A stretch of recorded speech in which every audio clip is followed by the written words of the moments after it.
اب ہم بڑے ہی ادب و احترام کے ساتھ ہمارے رئیس محترم حضرت الاستاد مولانا محمد حذیفہ صاحب وستانوی حفظ اللہ رہ کی خدمت میں مؤدبانہ درخواست کرتے ہیں کہ آپ ہم سب کو اپنی ذرہ نوازیوں سے مستفیض فرمائیں۔ بسم اللہ الرحمن الرحیم، الحمد للہ رب العالمین والعاقبۃ للمتقین والصلاة والسلام علی سید الانبیاء والمرسلین سیدنا وحبیبنا وحبیب رب العالمین محمد وعلى آلہ واصحابہ ومن ہدى بہدیہ الی یوم الدین۔ قال اللہ تبارک وتعالی فی کتابہ المجید والفرقان الحمید، فاعوذ باللہ من الشیطان الرجیم، بسم اللہ الرحمن الرحیم، كشجرة طيبة أصلها ثابت وفرعها في السماء۔ وقال تبارك وتعالى إن هذا صراطي مستقيما فاتبعوه ولا تتبعوا السبل فتفرق بكم عن سبيله۔ حضرات نظامہ، برادر محترم معزز حضرت مولانا حنیف صاحب دامت برکاتہم، برادر صغیر مولانا اویس صاحب حفظہ اللہ، مولانا بنیامین صاحب حفظہ اللہ، مولانا احمد صاحب اور ہمارے جتنے بھی نظامہ دور و دراز سے تشریف لائے ہیں، سب سے پہلے ہم رب کریم کا شکر ادا کریں کہ اللہ رب العزت نے تاریک فتنوں کے اس دور میں ہم سب کو ایک ایسے عظیم مشن کے ساتھ منسلک کیا جس مشن کا ایک سیرا دنیا ہے تو دوسرا سیرا اللہ کی رضامندی ہے۔ میں کافی دیر سے سوچ رہا تھا کہ کس آیت کریمہ کی تلاوت کروں اور جامعہ کے اور والد محترم کے مشن کی نشاندہی کروں، تو بہت ساری آیتیں ذہن میں گردش کرنے لگی اور اخیر میں اس آیت پر جا کر میری فکر رک گئی، ان ھذا صراطی مستقیما فاتبعوہ ولا تتبعوا السبل فتفرق بکم عن سبیلہ۔ یہ والد صاحب کی برکت ہے۔ ہمارے والد صاحب، اللہ رب العزت نے انہیں قرآن کے ساتھ ایسا عشق نصیب فرمایا تھا کہ وہ حافظ نہیں تھے، مگر قرآن کریم اپنے خطاب میں ایسے پڑھتے تھے کہ برجستہ ان کی زبان پر آیتیں آ جاتی تھی۔ قرآن کریم کی آیت کریمہ، کچھ آیت کریمہ ان کی پیٹرن تھی جو ہمیشہ پڑھتے تھے، لَإِن شَكَرْتُمْ لَأَزِيدَنَّكُمْ وَلَإِن كَفَرْتُمْ إِنَّ عَذَابِي لَشَدِيدٌ۔ ہمیشہ یہ آیت کریمہ والد صاحب کے بیان میں سنی جاتی تھی۔ تو قرآن کریم کے ساتھ ان کو بڑا شغف تھا۔ اللہ رب العزت نے قرآن کریم کی اس نسبت کو بندے کی طرف کیسے منتقل کیا، اس کا بھی عجیب قصہ ہے۔ ہماری طالب علمی کے زمانے میں والد صاحب سفر سے تشریف لائے، ایمبیسیڈر تھی۔ میں شاید سوم یا چہارم پڑھ رہا تھا، امتحان کا زمانہ تھا، رات میں 2:30-3 بجے آپ تشریف لائے، تو میں کتاب لے کر بیٹھا تھا جس کتاب کا امتحان تھا وہ۔ تو والد صاحب نے دروازہ کھٹکھٹایا، میں نے اٹھ کر فوراً کھول دیا۔ جب داخل ہوئے کمرے میں تو دیکھا کہ کتاب کھلی ہے، لائٹ چل رہی ہے۔ تو مجھے کہا کہ بھائی 2:30-3 بجے آپ کتاب پڑھ رہے ہو؟ تو میں نے کہا کہ صبح امتحان ہے۔ تو کہا امتحان کے لیے تو جلدی سونا چاہیے، پھر امتحان میں نیند آئے گی تو کیا کرو گے، لکھو گے کیسے؟ تو میں نے کہا نہیں، انشاءاللہ آپ دعا کریں، اللہ مدد کا فرمائیں گے۔ اس کے بعد میں نے دیکھا کہ آپ بہت تھک گئے، تو میں نے کہا کہ میں آپ کو کمر اور پاؤں دبا دیتا ہوں، سر دبا دیتا ہوں، تھوڑی دیر آپ کی خدمت کر لیتا ہوں۔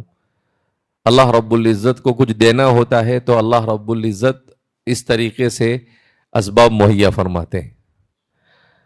تو میں آپ کا کہا کہ ٹھیک ہے، آپ ابھی تو بہت لیٹ ہو گئے، آپ سو جاؤ۔ میں نے اصرار کیا، میں آپ کے بدن دبانے لگا، اور اس کے بعد کافی دیر ہو گئی، 4 سوا 4 بجے والد صاحب کی آنکھ کھلی۔ تو میں خدمت میں مشغول تھا. تو والد صاحب کو بہت تعجب ہوا, وہ بالکل اچانک اٹھ کر بیٹھ گئے اور کہنے لگے کتنے بجے؟ میں نے کہا معلوم نہیں, گھڑی میں دیکھا تو 4 سوا 4 بج رہے تھے. کہا کہ عجیب آدمی ہو تم, ابھی امتحان, گرمی کا زمانہ ہے, تھوڑی دیر میں اذان ہوگی, تو کب سو گے اور کیسے امتحان دو گے؟ تو میں نے کہا کہ نہیں کوئی بات نہیں, مجھے بھی خیال نہیں رہا. تو وہ رونے لگے اور روتے روتے میرے سر پر ہاتھ رکھا اور کہا اللہم علمہ الکتاب و تأویلہ. اللہ کا بھی عجیب نظام ہے.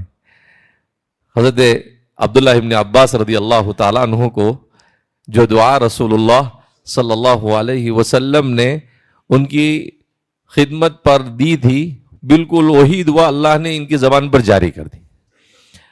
اس کی برکت میں نے کیا دیکھی؟ اس کی برکت یہ دیکھی کہ قرآن کے مضامین کھلنے لگے, کہ کہیں بھی تقریر کرنی ہے تو بہت مطالعہ کرنے کی ضرورت نہیں, صرف آیت سوچنی پڑتی ہے کہ کوئی ایک آیت سوچ لو, پھر اس آیت کے اوپر آدھا پون 1 گھنٹہ گفتگو چلتی رہتی ہے, باتیں آتی رہتی ہے. تو میں ہمارے طلباء سے کہا کرتا ہوں کہ ہم لوگوں سے کہتے ہیں, بزرگوں سے, کہ آپ ہمارے لیے دعا کیجیے. دعا کی درخواست کے بجائے ان کی ایسی خدمت کرو کہ وہ خود آپ کو دعا دینے لگے. ایک ہے دعا کی درخواست کرنا اور ایک ہے ایسا کام کرنا کہ دعا مل جائے, دعا لینا. تو دعا لینا اس لیے کہ جو دعا دل سے نکلتی ہے طاقت پرواز رکھتی ہے, پر نہیں طاقت پرواز رکھتی ہے. تو اس لیے ضرورت اس بات کی ہے کہ ہم چونکہ فتنوں کے دور سے گزر رہے ہیں, ہمیں اپنے بزرگوں کی قدر نہیں, ہمیں اپنے بڑوں کی قدر نہیں. ہم لوگ ہر چیز کو بہت ہلکے میں لیتے ہیں. تو اس لیے ہمیں اس بات کو سمجھنا چاہیے کہ اللہ رب العزت نے جس مشن سے ہمیں جوڑا ہے, یہ مشن دنیا سے اس کا کوئی تعلق نہیں. اسی لیے اللہ نے بھی یہ آیت میرے ذہن میں ڈالی, ان ھذا صراطی مستقیما. رسول اللہ صلی اللہ علیہ وسلم کی زبان اقدس سے کہلوایا جا رہا ہے کہ یہ میرا راستہ ہے, سیدھا راستہ ہے, یعنی سیدھا جنت میں لے جاتا ہے, اسی کی پیروی کرو. اللہ رب العزت نے والد صاحب کو بھی ان ھذا صراطی مستقیما والے راستے کے لیے منتخب کیا, تو ہمیں بھی اسی راستے کو منتخب کرنا ہے. تو اس وجہ سے ہمیں اس مشن سے جڑنا ہے. مجھے اچھا بھی نہیں لگتا ہے کہ رئیس جامعہ کہا جائے. ہمارے والد صاحب اور والدہ محترمہ اللہ انہیں جزائے خیر عطا فرمائے, ایسی تربیت کی کہ خادم جامعہ کہنا پسند ہے, رئیس جامعہ کہنا پسند نہیں ہے. کیونکہ والد صاحب کہا کرتے تھے کہ سید القومی, کہ قوم کا جو سردار ہوتا ہے وہ خادم ہوتا ہے, وہ تو سب کی خدمت کرتا ہے. رسول اللہ صلی اللہ علیہ وسلم کے اسوہ حسنہ کو اٹھا کر دیکھ لے ہم. بہرحال والد صاحب کے سلسلے میں زندگی میں کبھی یہ خیال بھی نہیں گزرا کہ آپ اس طرح سے ہمیں چھوڑ کر چلے جائیں. آپ اتنے شدید بیمار تھے, تب بھی کبھی یہ خیال نہیں آیا ہے کہ والد صاحب ہم سے ایسے بچھڑ جائیں گے. اور انسان کے لیے دنیا میں سب سے بڑا حادثہ یہی ہوتا ہے کہ والدین کا سایہ سر سے اٹھ جائے. میں ہمارے طلباء سے بھی کہہ رہا تھا کہ والد صاحب یتیموں سے محبت کرتے ہیں. والد صاحب کا سایہ اٹھنے کے بعد ہمیں بھی سمجھ میں آیا کہ وہ یتیموں سے کیوں محبت کرتے, کہ ہم 45 سال کی عمر ہے, ہمارے سر سے جب سایہ اٹھا تو ہمیں کتنی تکلیف ہو رہی ہے کہ 10 دن ہوئے مگر ذہن ابھی بھی کسی قسم کی بات کو قبول کرنے کے لیے تیار نہیں ہے. تو چھوٹے چھوٹے بچوں کے والد اگر چلے جاتے ہوں گے ان پر کیا گزرتی ہوگی. تو اس لیے ہمیں ان چیزوں کو سمجھنا چاہیے کہ وہ جو درد لے کر, سارے جہاں کا درد اپنے دل میں لے کر گھومنا, فکروں کو اٹھانا. اللہ کے رسول صلی اللہ علیہ وسلم کے بارے میں قرآن کریم کہتا ہے لعلک باخع نفسک علی آثارہم ان لم یؤمنوا بہذا الحدیث اسفا, کہ امت کی کوڑن میں ایسے آپ فکر کرتے تھے کہ اللہ فرماتے ہیں لعلک باخع نفسک علی آثارہم, کہ ایسا لگتا ہے کہ آپ اپنے آپ کو ہلاک کر دو گے. کیوں ہلاک کر دو گے؟ کہ بھئی یہ لوگ تو ایمان نہیں لا رہے, مکہ والے ایمان نہیں لا رہے تھے. تو اللہ کے رسول صلی اللہ علیہ وسلم کی اس فکر کو قرآن کریم نے بیان کیا. میں اس کو ایسے بیان کرتا ہوں کہ آپ تو اتنی فکر کر رہے ہیں کہ اگر اسباب کے اوپر چھوڑ دیا جائے تو شاید آپ کو ہارٹ اٹیک آ جائے. تو اللہ کے رسول صلی اللہ علیہ وسلم کی یہ فکریں ہمارے بزرگوں کے اندر میں اللہ نے منتقل کیا, ان کا درد منتقل کیا, ان کا رونا منتقل کیا. اولئک آبائی فجئنی بمثلہم اذا جمعتنا یا جریر المجامع. بہرحال ہمیں اس بات کو سمجھنا ہے کہ ہم بہت عظیم مشن کے ساتھ جڑے ہوئے ہیں. دنیا کے اندر میں بہت مشن ہے. ویژن اور مشن کی آج کل کیا سیلاب چل رہا ہے کہ کوئی بھی اٹھتا ہے ویژن 2025, ویژن 2035, مگر یہ صرف نعرے ہوتے ہیں. ہمارے والد صاحب کے سلسلے میں ابو بدر جمال النامی ہمارے دوست تھے کویت کے, وہ کہا کرتے کہ میں نے دنیا کے 80 ملکوں کا سفر کیا مگر ایک انسان ایسا پایا جو میدانی ہے, رجل میدانی وہ لفظ استعمال کرتے ہیں, عملی آدمی, کہ یہ بات کم کرتا ہے مگر کام زیادہ کرتا ہے. اور کہا دنیا میں لوگ باتیں زیادہ کرتے ہیں اور کام نہیں کرتے ہیں. لہذا اس بنا پر ہمارے سامنے ان کی سیرت کے جو گوشے آ رہے ہیں, یہ صرف اس لیے نہیں کہ تھوڑی دیر کے لیے ہم آشاش کرنے لگے اور تھوڑی دیر کے لیے ہم تعجب کرنے لگے, نہیں, یہ سب اس لیے ہے کہ ہمارے سامنے اسوہ رسول کی ایک زندہ مثال ہے. اسی لیے قرآن کریم کی آیت کریمہ میں نے پڑھی کشجرۃ طیبۃ اصلها ثابت وفرعها فی السماء, کہ ایک ایسا شجر طیبہ جس کی جڑیں زمین میں پیوست ہے اور جس کی شاخیں آسمانوں کے اندر میں ہے. تو ہمیں الحمدللہ والد صاحب نے جامعہ کو ایک شجر طیبہ بنایا.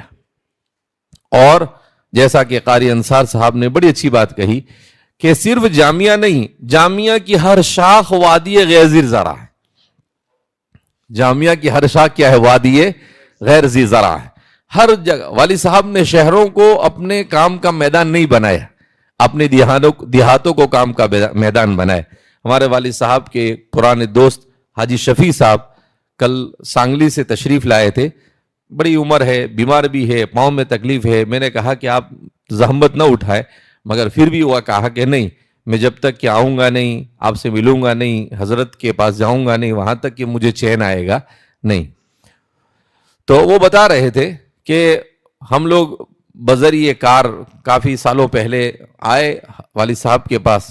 جب ہم واپس جا رہے تھے تو ہمیں کہا کہ راستے میں ہمارے 2-3 مدرسے دیکھتے دیکھتے جائیے آپ.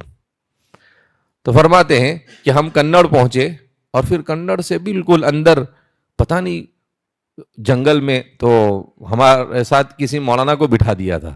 تو ہم اس کو کہنے لگے کہ بھائی یہ جنگل میں کہاں لے جا رہا ہے تو؟ تو کہتا ہے کہ یہ اندر مدرسہ ہے. کہا کہ یہ جنگل میں کون سا مدرسہ ہے اور یہاں کہاں سے بچے آئے؟ تو کہتے ہیں کہ وہ اتنا خراب راستہ, اور ہم اندر پہنچے تو پتہ چلا, جیسے ہی وہاں پہنچے تو دیکھا کہ وہ ڈاکٹر جو بنتے ہیں طلبہ وہ ڈریس پہن کر اور سب. تو ہم لوگ حیران ہو گئے کہ اتنے جنگل کے اندر میں یہ کیا بنا ہے. تو وہ کنج کھیڑا پہنچے. تو فرماتے ہیں کہ ہمیں تعجب ہوا, اور جب پوچھا تو پتہ چلا کہ یہاں تو 2-2.5 ہزار بچے پڑھتے ہیں. لڑکیوں کا مدرسہ ہے, لڑکوں کا مدرسہ ہے, فارمیسی کالج ہے. تو وہ فرماتے ہیں کہ ہم نے مولانا کے کام کو دیکھا تو ایسے ہی جنگلوں کے اندر میں آپ نے کام کیا. تو اس لیے ضرورت اس بات کی ہے کہ فکروں کو اوڑھنا ضروری ہے. آج دنیا میں سب سے بڑا مسئلہ, سب سے بڑا فتنہ کیا ہے؟ حب الدنیا. حب الدنیا رأس کل خطیئہ. دنیا کی محبت ہر گناہ کی جڑ ہے. تو ہمیں اس بات کی فکر کرنی چاہیے کہ دنیا کی محبت نہیں آنی چاہیے. اللہ کے رسول صلی اللہ علیہ وسلم بھی ایک روایت میں فرماتے ہیں یوشک ان تداعى علیکم الامم کما تداعى الاکلة على قصعتها فقال قائل او من قلة نحن یا رسول اللہ قال لا بل انتم کثیرون ولکنکم غثاء کغثاء السیل. کہ ان قریب ایک زمانہ ایسا آئے گا کہ تمام باطل طاقتیں امت مسلمہ پر ٹوٹ پڑے گی. ایسے ٹوٹ پڑے گی جیسے کھانے کا شوقین دسترخوان پر ٹوٹ پڑتا ہے. تو صحابی نے فوراً سوال کیا کیا ہم اس زمانے میں کم ہوں گے؟ حضور نے کہا لا بل انتم کثیرون، بڑی تعداد ہوگی تمہاری، ولکنکم غثاء، ان کا غصہ السیل، مگر تم سمندر کے جھاگ کی طرح ہوگے۔ سمندر میں کچرا پھینکو تو وہ کیا کرتا ہے؟ کنارے پر لا کر اسے چھوڑ، اس کی کوئی اہمیت نہیں، پولیٹیکل، اقتصادی، کسی بھی اعتبار سے تمہیں کوئی پوچھنے والا نہیں ہوگا۔ تو فوراً دوسرے ایک صحابی پوچھتے ہیں کہ اللہ کے رسول صلی اللہ علیہ وسلم ایسا کیوں ہوگا؟ تو حضور نے فرمایا کہ تمہارے اندر ایک بیماری ہوگی، وہن کی بیماری۔ اب حضور بڑی فصیح زبان بولتے تھے، اوتی تو جوامع الکلم، تو دوسرے صحابی پوچھیں وما الوہن یا رسول اللہ، یہ وہن کیا ہوتا ہے؟